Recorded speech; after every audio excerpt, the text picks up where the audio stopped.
საქართველოს ლიდერებს დაკავების მოლოდინი აქვს, ოცნების პროკურატურა არ მალავს, რომ წულუკიანის კომისიაზე გამოუცხადებლობისთვის მამუკა ხაზარაძის და ბადრი ჯაფარიძის წინააღმდეგ მკაცრ სასჯელს მოითხოვს, მაგრამ არ აკონკრეტებს იქნება ეს ჯარიმა თუ ციხე. მოსამართლე საბოლოო გადაწყვეტილებას რამდენიმე სხდომაში მიიღებს. დღეს არსებითი განხილვის პირველი დღეა. ქეთი ნადიბაიძე აშუქებს ამ პროცესებს, ის გვერდება პირდაპირ ეთერში.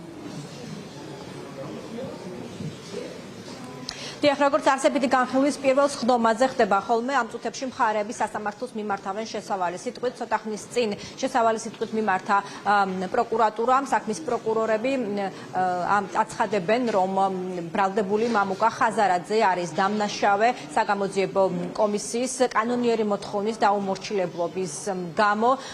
რაც შეეხება დაცვის მხარეს, ამ წუთებში საუბრობს სწორედ ის. მამუკა ხაზარაძემ სასამართლოს განუცხადა, რომ ის ბრალს არ აღიარებს და ასევე დაცვის მხარე ამბობს იმასაც, რომ მამუკა ხაზარაძე ამ საქმესთან დაკავშირებით არ მალავს არც იმას, რომ ეს არის მისი შეგნებული გადაწყვეტილება, რომ მის მიერ არალეგიტიმურად მიჩნეულ პარლამენტის არალეგიტიმურ საგამოძიებო კომისიას უარი უთხრა თანამშრომლობაზე. მისი ამ პოზიციის და გადაწყვეტილების გამო ის ელოდება კიდეც საპატიმროს სასჯელს, მიუხედავად იმისა, რომ ახლად ღონისძიების სახით შეფარდებული გირაო მას გადახდილი აქვს. ის არ გამორიცხავს, რომ ამ საქმის ფინალი მის შემთხვევაში და არა მხოლოდ მის შემთხვევაში იყოს სწორედ პატიმრობა. ეს განცხადება გააკეთა სხდომის დაწყებამდე თბილისის საქალაქო სასამართლოში. ის ამ სხდომას თავად ესწრება. ცოტა ხანში ველოდებით, რომ მისი თანაპარტიელის ძლიერი საქართველოს კიდევ ერთი ლიდერის ბადრი ჯაფარიძის სხდომა უნდა დაიწყოს. ესეც იქნება პირველი არსებითი განხილვა. ის უკვე თბილისის საქალაქო სასამართლოშია. ახლა შეგვიძლია ჯერ მოვისმინოთ მამუკა ხაზარაძის განცხადება და შევეცდებით მოგვიანებით უკვე ბადრი ჯაფარიძის განცხადება შემოგთავაზოთ. თქვენიც რომ მე ამ ნაბიჯზე წავედი შეგნებულად, არ გამოუცხადე და პროტესტი გამოუცხადე ეგრეთ წოდებულ პარლამენტის მიერ ეგრეთ წოდებულ კომისიას. შესაბამისად ამ პოზიციას ჩვენ გავაგრძელებთ ამ ბრძოლას.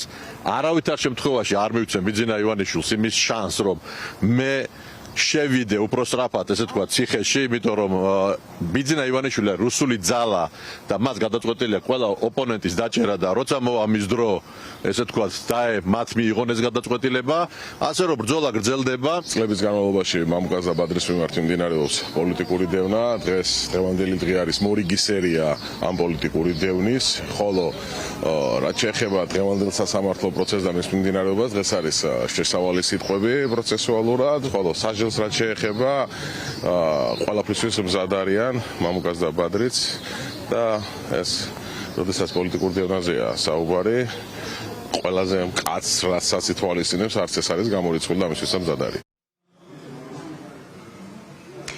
ორივე მხარე ადასტურებს, რომ ამ საქმეზე განხილვები დიდხანს არ გაგრძელდება და სულ რამდენიმე სხდომა იქნება საჭირო, რადგან ეს პატარა საქმეა, პროკურატურას ყავს სულ რამდენიმე მოწმე.